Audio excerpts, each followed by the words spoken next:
Good evening and welcome to Irish TV. My name is Áine Duffy.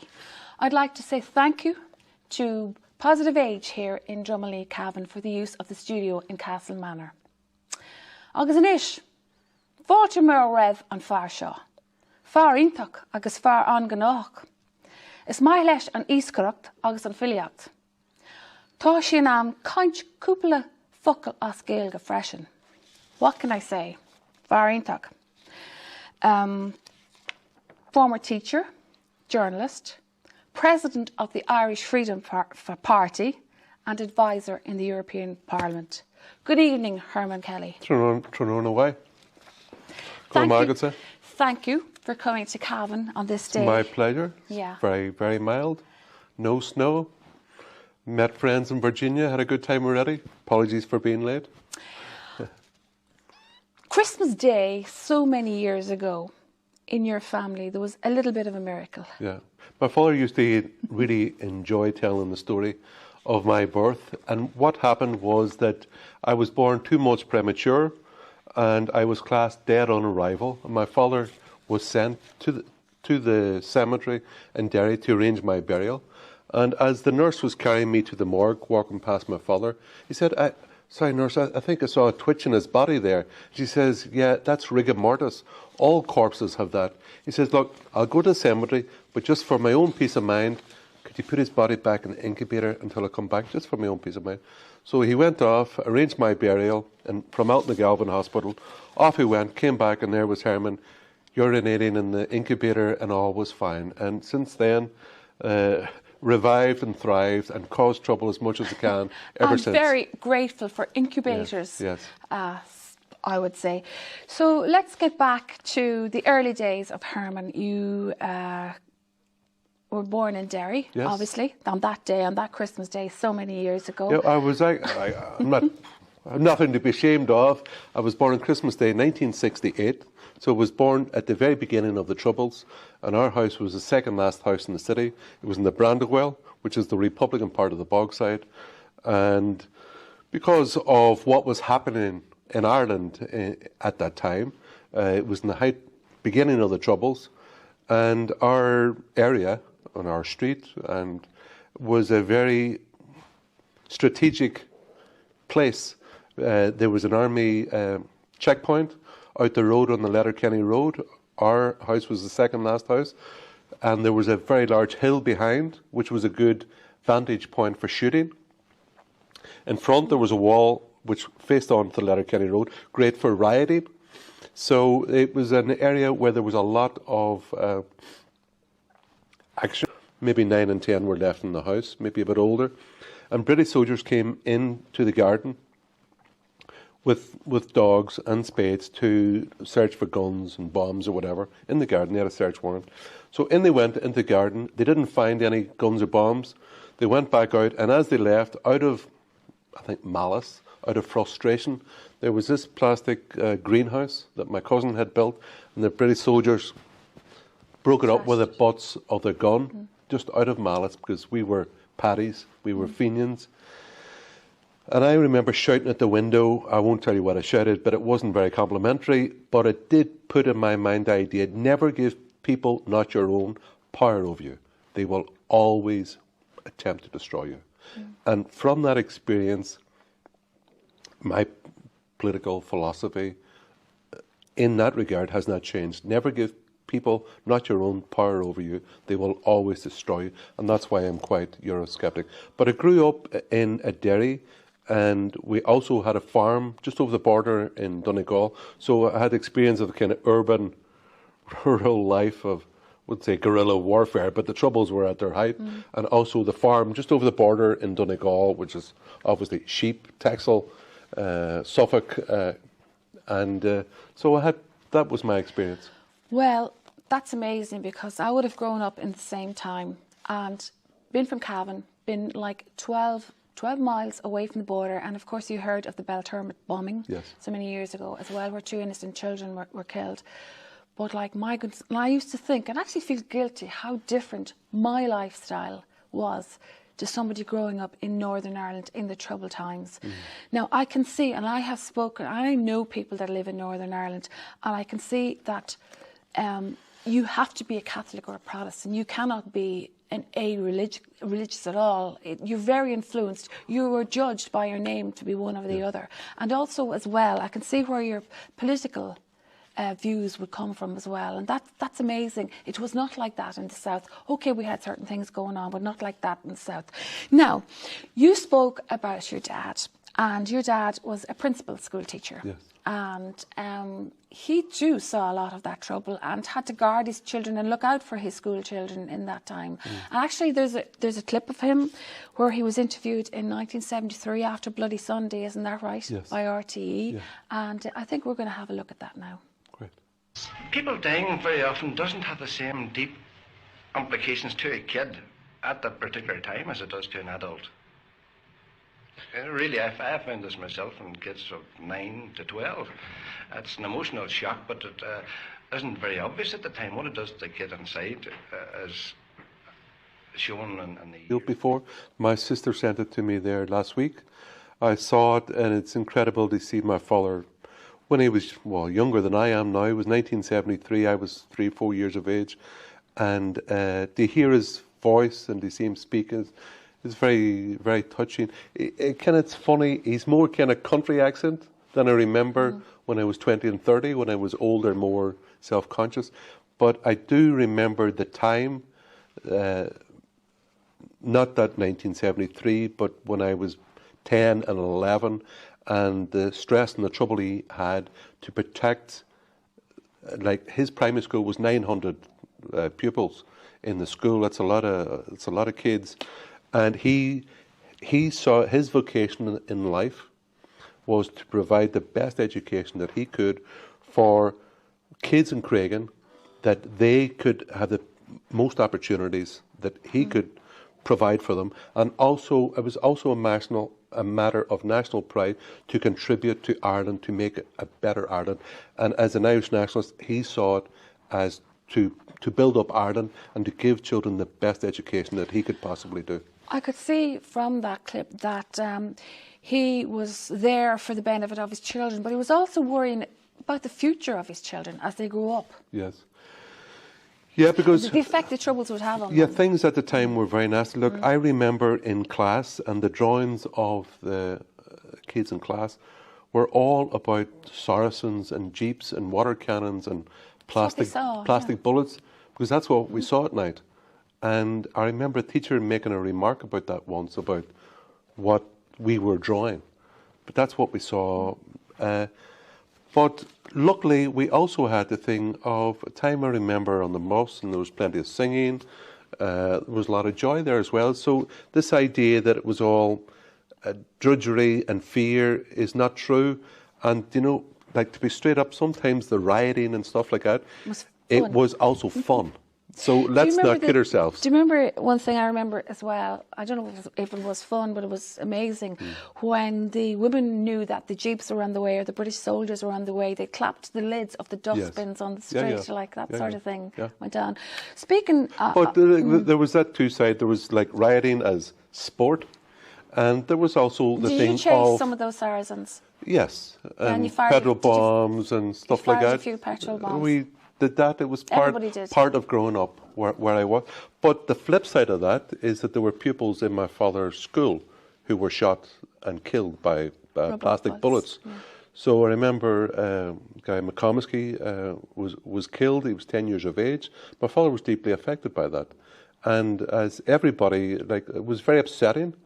And so the violence, people did and said things at the time which, when they cooled down, they regretted, because they could see the damage that violence does. And myself, I think, having a close experience of political violence, it's turned me very strongly against it. So I have no time for political violence at all.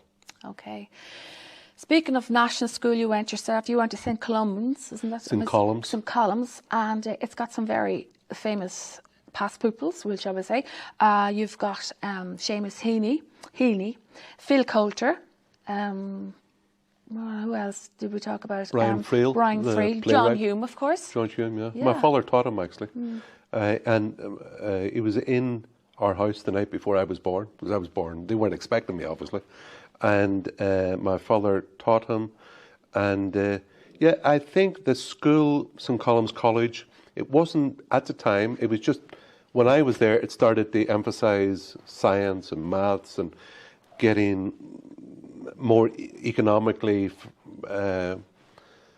but traditionally it was more as a grammar school, not only just the Latin, It was a boys' the school, language. It wasn't was an it? all boys boys. grammar school, but there was a very strong emphasis on history, on Irish, on Gaelic games, on like the cultural formation. Is that where you learned Gaeilge? Yes, yes. Gaeilge, And yeah. dressed me in Cloiste Olin Garda Harka, near the me Neasoiga Fasta. So it was a great emphasis on the cultural formation of proud Irishmen, that they could contribute and build up their country.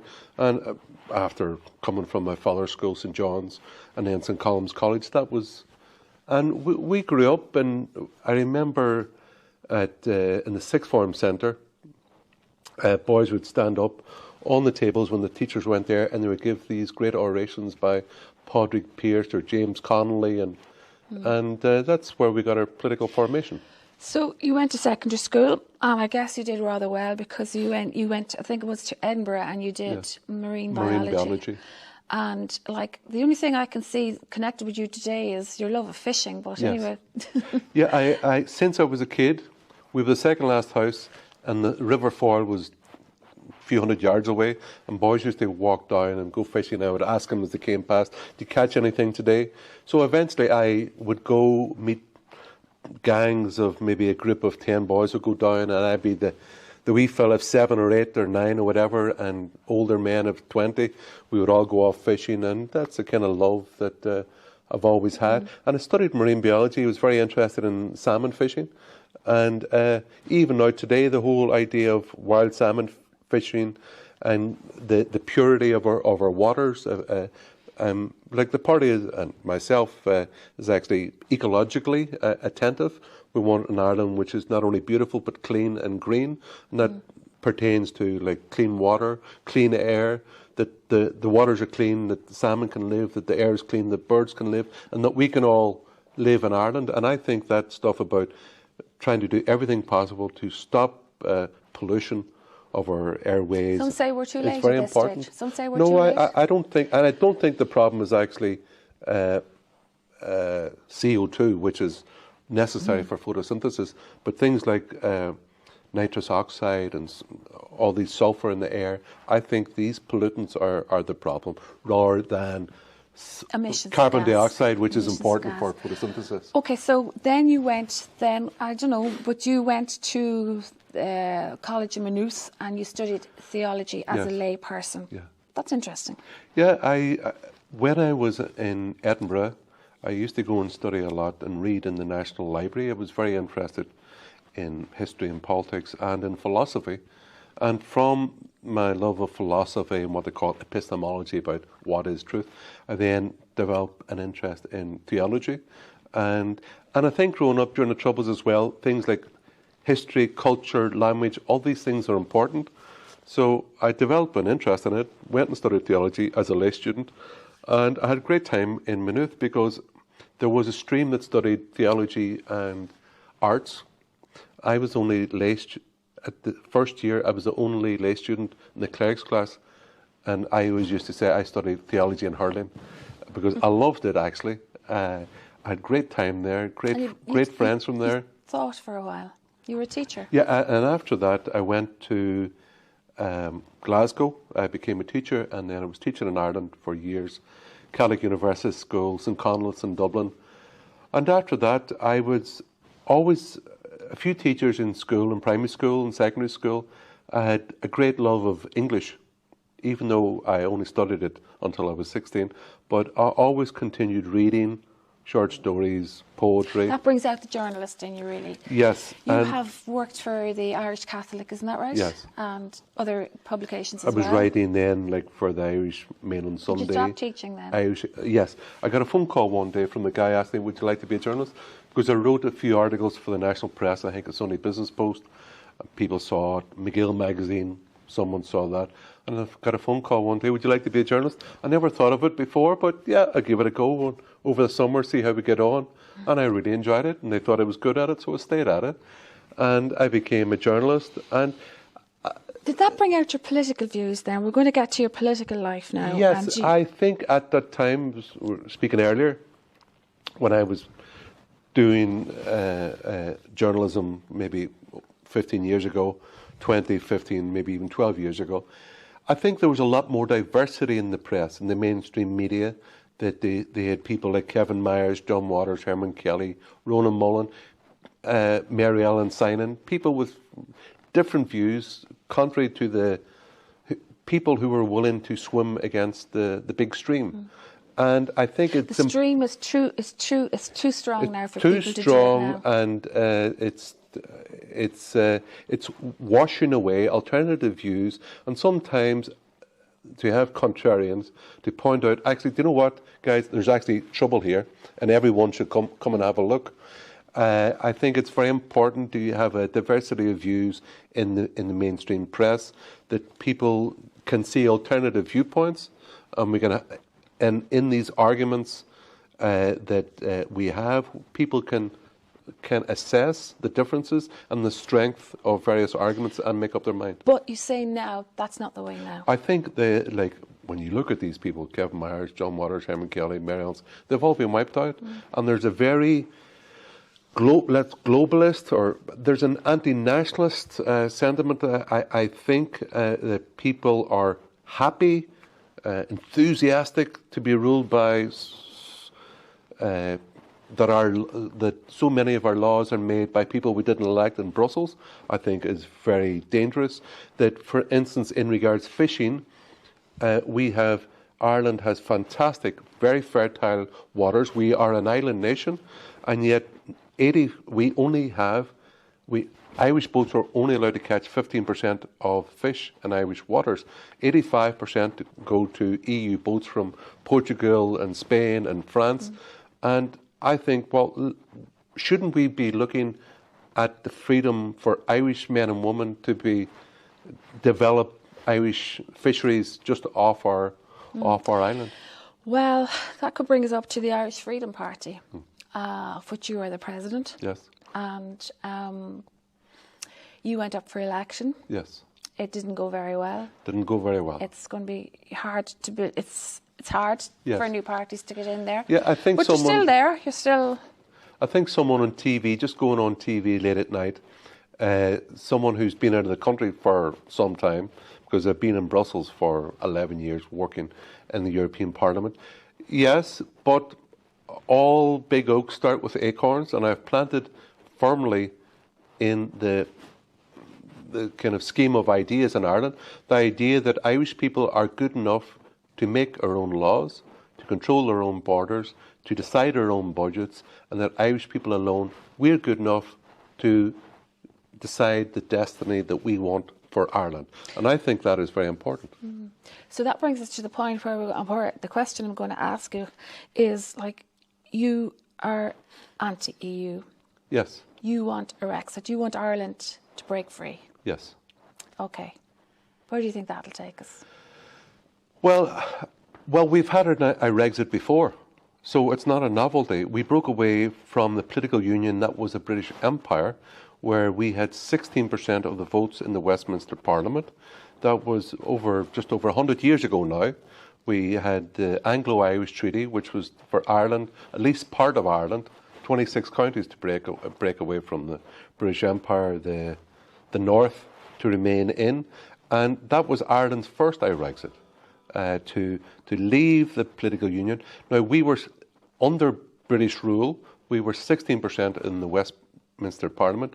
Under the EU, which is another political union by which people we didn't elect can impose laws upon us, and there's nothing we can do, that we are less than 1% of the votes in the Brussels Council of Ministers. So we have much less democratic power in Brussels than we had under Westminster control. So I believe that we're good enough to make our own laws, and if we do it for our own good, we're better off. And we're better off out of the European Union. I don't think we can afford the EU anymore.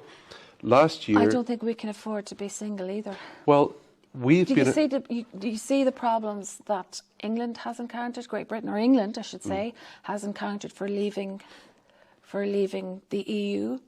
It it shook the economy. It shook England's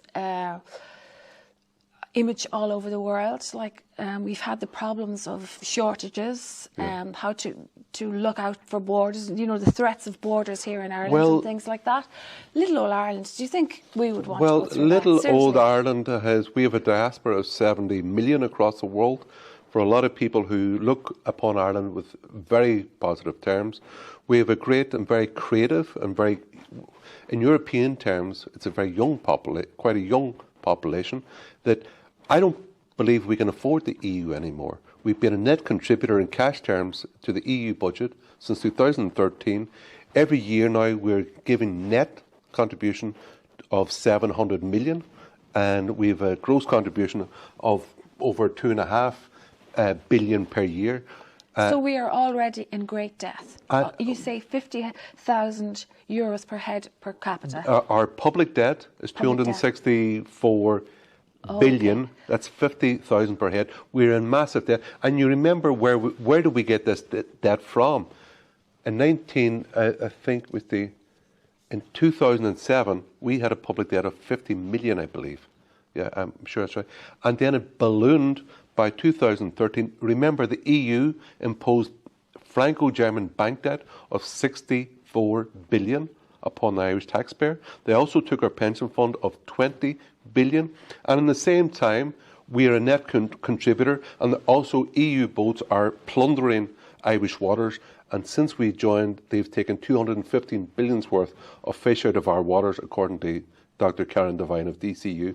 So with the fishing, with our net contribution, with the debt that they've imposed upon Ireland, and with the legislation which curbs our freedom to trade across the globe. At the minute, Ireland, now, we are not in a political union with the United States.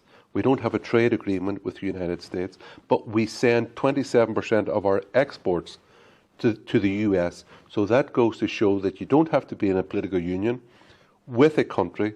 The thing that matters is that they want to buy your goods. You can make them. They want to buy it. And all that matters is that business have the freedom to trade and sell. But if we break free, yes, and in the morning there's an exit, we're back at square one. We are square one with a debt. Public debt is a problem. That's why our party is in favour of a smaller state, a lower public spending, lower taxation to encourage, incentivise people to work. We're not in favour of welfare dependency. We are in favour of a free people in a free country, and that helping to make people independent of the state, to be more self-sufficient. So Ireland is actually broke. We don't have money for public spending. After COVID, believe me, we're going to have less. But I can see here, this is where you're getting labelled far right. No, we're not far right. We're just right so far. We are labelled this by people like the Irish Communist Party, by the loony left, like People Before Profit, all these very far and micro left-wing groups who you probably haven't even heard of, called far right. That's a ridiculous idea. People who are far right go around in bobber boots with skinheads and beat up old grannies. We are a party in favour of free speech, of lower taxation, of personal freedom and responsibility, and national sovereignty. We're, as I said... What percentage of the population is on the same page as you, do you think? In regards, I think that we are appealing to a third of the population. Thirds didn't vote for you. No, they didn't vote, but they haven't even heard, because the mainstream press are not going to do us any favours, because the mainstream press, for the vast majority of part, are economically left-wing. They're in favour of more taxation, more public debt, EU control, mass immigration. That's what they're all in favour of. We want for Ireland to decide our tax policy, our immigration policy. When you say Ireland, yes, are you talking about? So we're going to say for the folk out there to know, you are talking about Southern Ireland, of course. No, I'm talking about Well, then Ireland, that which is blows- 32 counties. You We're an won't- all-Ireland party. We have members north and south. So I'm from the north myself. Yeah, but you're looking for a united Ireland in this. Yes, we want not just a united... So do you think that's no. a way of getting Northern Ireland back? Yes. It is. We want not just a united Ireland, but a united and sovereign, independent Ireland. That's what the men and women of 1916 and generations before that, that's what they were looking for. A sovereign, independent Ireland, free of London and now of Brussels control. Okay, so... But an important thing we want to do say have that? is about the importance of free speech. The people should be free to give their opinions and give their assessments of the events of the day, and we are opposed to the big state. We are opposed to the state taking your money. That we think that people are better off deciding how their money is spent rather than the big inefficient state, and especially that the state should not be allowed to give privileges to certain groups which it chooses. All citizens are equal before the law at the minute, and we believe that's the way it should remain. It's very important. Do you know what you say there and what your firms and what you believe? It sounds like a very early Sinn Féin kind of a thing. Yes. Doesn't it? Before they got into government. Yeah, we are a Republican Party that believes that in a sovereign, independent Ireland. We are saddened that Sinn Féin has, in the last decade or so, become a European Unionist party, or maybe a Euro loyalist party, that they are happy for laws to be made in Brussels by people we didn't elect and imposed upon us, and there's nothing we can do. That is not democratic self-governance, as the people of 1916 Very hard to wanted. fight against, though, isn't it? Because that's when you get into Parliament, when you get into government, that's the way it works. That's the way it goes.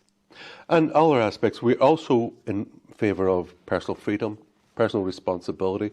This whole thing about the lockdown, where the government can dictate to people that where you can travel, if you can go to work, if you can see your family. It's not a law. It's kind of like a recommendation at a time. No, some are laws, some are guidelines. But it keeps changing. It changes every week. So it's not like dead curfew sort of. It's not like we're held to ransom or anything last summer like that. there were curfews and people weren't. Yeah, no, but that was just people for summer. weren't. They were doing it in the best. Some would say they were doing it in the best interest of the health of the public. That is the argument of every draconian regime in the history of the world, that we're doing this for your own good. People were not allowed to travel 5 kilometres from their home. Yeah, that lasted a few weeks, so it didn't go on forever, so yes, it's not so bad. But now, when people are told you can't go into a pub or restaurant after 8 o'clock, that's destroying the livelihood of people. It's just till January. It's not forever. No, we were told it's only for 3 weeks. Was it flatten the curve? It's only for 3 weeks. It's all fine. And now, almost two years afterwards, many people have lost their jobs. Many people have died. 5,500 sadly have died. That wouldn't have died if there was. That would possibly. Well, I'm not blaming. Still be here. No one is blaming the government for COVID. No one is blaming the government for COVID, but the people who have lost their jobs, people who have sadly not, for instance, had their cancer diagnosed because of cancelled medical appointments, like the consequences of the lockdown. But it's not good to go scaring people either. About no, but I do think people like Tony Holohan and these guys, Professor McConkie, making up models with scary ideas about 150,000 people are going to be dead by October. Those models that they came up with and projected on the public engender fear, but actually also turned out to be completely untrue. That's right. Well, at least that was proven, and I'm glad it was, because I listened to it myself and working in the health industry. I was glad it wasn't as scary as they were making out. And some of the most ridiculous rules, it's a bugbear. What was your favourite?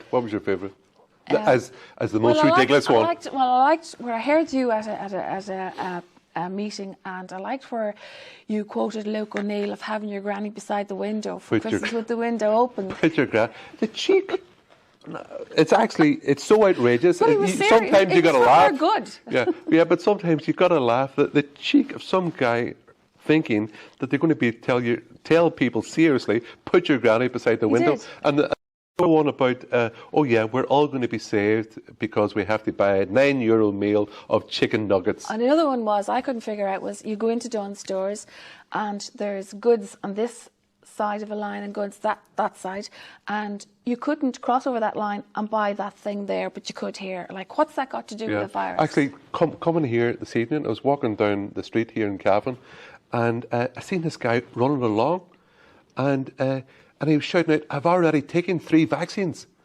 And there was a doctor running after him with a vaccine syringe saying, "Come here, you anti-vaxxer." Okay. Yeah. So, on that, I believe in personal freedom and responsibility. People should be able, personally, with their doctor, to make the choices, have the freedom to make the choice. I'd like you to verify your stance on that, because I did ask you initially, are you an anti-vaxxer? No. Right. So clarify. But if people want to take a vaccine, I would say to them, best of luck. Have 2, have 5, have as many as you like. But as long as the state does not have the freedom to dictate to people what they must put inside their body. They will make the recommendations at the moment? Recommendations is fine, but don't by practical means of saying to people, yeah, but you can't go to work, but you can't travel. Like, that is a mechanism of making it mandatory in practical terms. And I'm opposed to mandatory curbing of people's freedoms, and that I personally believe that if we allow the state to dictate what we put inside our bodies, that what freedom can you say that you have any longer? Actually, they don't have to make rules to make you take the vaccine, because... Well, if something is good... If you don't take the vaccine and your job is you deal in health or you deal in public or something like that, you in effect... Nobody will work with you. Your colleagues mightn't work with you. You will be redeployed somewhere else where it's not your skill set. So they don't need the rules to do it. It's happening, you know. Well, I think the whole thing about the mandatory digital cert that comes from the European Union is as a means of, if it is a means of communication which could or would lead to a kind of Chinese-style social credit scheme, I believe that is very, very dangerous. Now, I hope with this Omicron variant, which seems to be weaker, very transmittable, but weaker in regards to fatality, that I do hope that this is the beginning of the end, and that, yes, it seems that a lot of people are getting it at the moment, but there's much less fatalities than there were a year ago. Possibly. I think the variant is much weaker. Okay, it's probably wearing itself out. Yeah, I hope that's the case. But it's important that we take, as a people, all these freedoms which have been robbed off us by the government, take them all back. So I'll just give you an update on Luke O'Neill. He is now playing in a band with Mary Coughlan. Did you know that? I didn't, but fair play to him. Great all. Okay, so we're going to talk about, you said you spent 11 years in Brussels, which is quite interesting. You work there in the European Parliament, isn't that it? Yes. And you've got some, you brought us in some photographs there now. I wonder if we can get them to move on, if you'd like to talk about them. Well, this one, so... and of course, Nigel Farage. Yes. Like, that seems to be a contradiction in terms. Yeah. He's the British nationalist. The British nationalist. Quintessential. And you're the Irish nationalist. Quintessential and the Irish two of you are nationalist. singing from the same page. Yes. Now that blows some people's minds. It is, we agree in principle of democratic self-determination for our country. He's British, I'm Irish. We both believe that you can't be a member of the EU and a self-determining state at the same time. So we want to leave the EU. But we did agree to disagree on the status of Northern Ireland. Okay, so we see a picture of yourself there with Nigel Farage. Yes. And if they move on. Yeah, so I was head of communications in the European Parliament for a group, the Eurosceptic group, of which he was president. It was called the Europe of Freedom and Direct Democracy Group. Okay, so... And so we'll talk about this one. Yeah. So this is... they're moving on, but okay. you pick one and speak about it, yeah. Yeah, this is the genuine Wexford pike from the 18th century. This is members of the Irish Freedom Party on O'Connell Street there on St. Patrick's Day. This is me in the River Erith in Mayo with my first salmon at the age of 15. Look at that thick hair, my God, it's so dark. This is me. That's not just the fish he's talking about. Gaelic football team in Edinburgh when I was in my early 20s. St. Colum's College, I think this is the minor team. Some very good players there. Look at me, this is me playing Gaelic football in Edinburgh, and that guy was absolutely huge. This guy, a friend of mine, Timo Soini, Hibernophile, he is vice president, or he was vice president of Finland. This is me campaigning against the carbon tax in Dublin there 2 years ago. And this is the launch of the Irish Freedom Party. And to the right there is a friend, Ray Bassett. This is Nigel Farage outside the European Council in Brussels. And it was obviously very hot. And here's the peak of life of Hermann with a 9-pound salmon from this summer from the River Mourne there in County Tyrone. Oh, here's me again. That's me working in the European Parliament. And there's my father, Hugh Kelly. Dad. And you can see we're both very happy and happy in each other's company. So, Nigel, we're going to talk about, just to finish off perhaps, as you have said, you have sown the acorn of what you would like to see for Ireland. You know, the Irish Freedom Party have a vision for Ireland. Now, if I put it to you and I said... And it's very contrary to the mainstream at the moment. It is. Yeah. And it's hard for people to understand. Not only in regards the idea of national sovereignty, but even in regards personal freedom and also taxation and fiscal policy, and even to do with the provision of housing and energy. Like, we realise that, we are pretty contrary. But you have sown the seeds of a very slow-growing kernel. Yeah, well, we're going to start it, and we're going to keep on trucking. And the men of 1916 were spat on. They were a small minority. They were spat on, but circumstances. Everything came to a head. Everything they said came to be, and eventually, these small group of unusual contrarians, events occurred, and they were proven right. They got popular support, and some of what they looked for happened. Okay. So that's what I'm hoping for 100 years afterwards. I'm just going to hit you with one thing. You've been a bold boy once or twice in Brussels. Yes. You were caught singing Republican songs. Republican songs. Yes.